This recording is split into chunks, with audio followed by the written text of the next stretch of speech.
So I have here Eren, and he's from Turkey, from inside. But when I mean inside, really inside, because he was also working for the mainstream media in Turkey. So he know also about the censorship and the mechanism of the oppression on the journalists from the inside.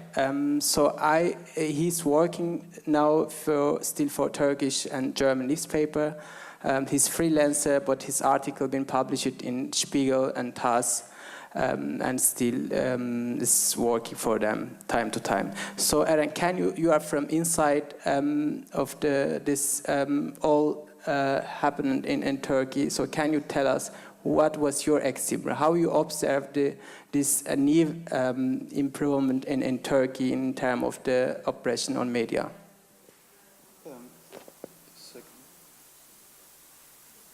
Okay, is it working? Okay. Now, of course, we should differentiate what RSF talked about and what I'm going to talk about, because mainly the crackdowns happen to the Kurdish media, independent media, and I was working when I was in Turkey, in Istanbul. I was working for a mainstream media, and the censorships we experienced were, of course, some of them were directly from above, but it was also an intense self-censorship. And it's a totally different thing, but I think it's really important because everyone thinks, in Turkey, everyone accepts that the mainstream media is a pro-government, pro-AKP, which they are, even though theoretically they should be impartial. But the people who work there are not really those stereotypes. And we had also lots of problems with the administrations when we were working there. Our texts were changed. They changed our words. They didn't allow us to do what we wanted. And mainly today I am also going to give some examples about that. I don't know how many of you know the corruption scandal in 2013, at the end of 2013 in Turkey. We found out that the police and the security forces were spying on the politicians, on Turkish politicians. And they wiretapped them. Later on, they leaked the conversations, and they are still to be found on YouTube. The conversations were about the bribes, how they were laundering money, Turkey-Iran exports in spite of the sanctions, how Erdogan was ordering businessmen what they should do, how businessmen were trying to get his approval, or how Erdogan's son having problem to understand his father's instructions to hide some $30 million, which was at that time supposedly at their home.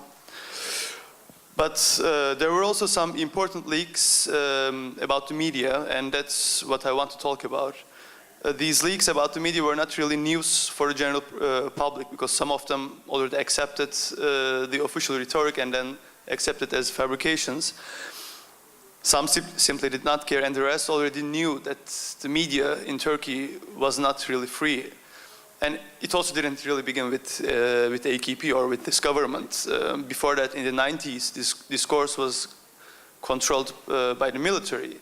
But later on, now it's controlled by the state or by the government itself. But it was still huge. I mean, it was still newsworthy. And some of the leaks were directly about Haberturk. It's the news channel where I was working at that time. And the reason that I'm talking about it, that I know the inner dynamics better than the others, but there were, of course, other leaks. For example, there's NTV, CNN Turk. There are also other mainstream news channels, and they were also mentioned in some other leaks. There is a concept that's really famous now in Turkey, Alo Fatih, it's called. Because Fatih Saraç was the middleman who was working at Haberturk, even though he was not a journalist. He was a business partner of the owner of the Haberturk media company, Ciner Media Company it's called. It's a big media company. They have news channels, entertainment channels, and newspapers. And that Fatih Saraç father is a really known guy to the conservative circles and also a good friend of Erdogan, and he was the middleman. He was conducting the relations between the government and Haberturk. For example, when after the Gezi demonstrations, when Erdogan was in Morocco, he watches, or his aides, I don't know which one really watches the channel when he was in Morocco, but they saw that the leader of the third biggest opposition party at that time is criticizing him. And that makes him really unhappy. And he calls that Fatih Saraç and says that he has to stop the broadcast, and Saraç accepts it and says that, okay, in a few minutes I'm going to stop it. We are not going to broadcast it. But it was still not enough. He said that it should be done immediately. And I saw Fatih Saraç lots of times at the building. At that time, when I started to work, I didn't know who he was. But then learned that he was in the administration. But then with that leak, we really kind of got what he was doing there. After the leaks, he stopped coming to the building for a while, and then I resigned in 2015. But then, before the referendum, I know for a fact that he's now still there, and he's again arranging these connections between the media company and the government. Personally, I was also affected by the self-censorship a lot. For example, I wanted to do one of the first ISIS reports for the TV. It was going to be a mini documentary. And I found really good contacts from the city of Adıyaman. I found families whose members escaped to Syria to join ISIS. And some took even their children and left their wives or husbands behind.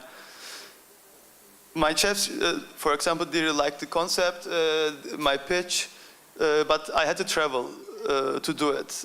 And I was waiting for the approval, but after a while, I was not allowed to do it. And the reason was actually really simple. At that time, the Turkish government was not accepting ISIS officially as a terrorist organization. That's why I had to wait for 6 months to do this report. And in between, the videos were published by ISIS that they were beheading people, they were killing journalists and so on. And then all of my contacts went underground that I have to really hurry again to do something, but it wasn't really as good as I hoped, for example. Okay, I'm getting out of time, I believe. Then another example, there's a left extremist organization in Turkey. It's called DHKPC, and they are for the government as one of the terrorist groups.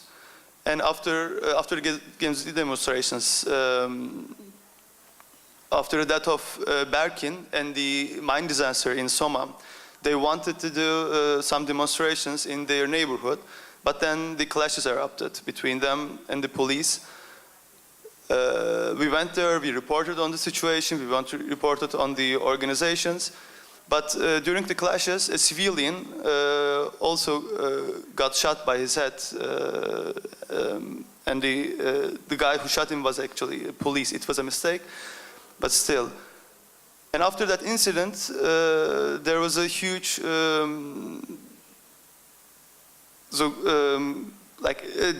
police got criticized a lot, the state got criticized a lot, and then we saw that they were changing our text about this organization, because normally as a journalist, you really try not to use the state language.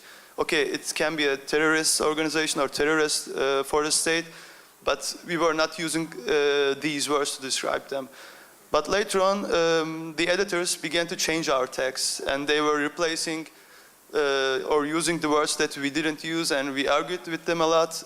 They also didn't like actually that, and most of them are not even pro-government or pro-AKP, but still they had to do it. And then after a while we didn't want our names or our faces to be used in these TV reports. As a last note, actually, as I said, that most of them are not pro-AKP people who are working there or pro-government. But the reason that they are doing is really simple. It's about the money. Owning a news channel is not really profitable in Turkey. The owners of these companies are usually businessmen who invest in different industries. They have construction companies, they have mine coals, power plants, restaurants, hotels, marinas, and that's why they directly or indirectly have to work with the government, and they use media as a positioning tool for their other businesses and to profit in other industries. And that's also one of the biggest problems, I believe, in Turkey in the media.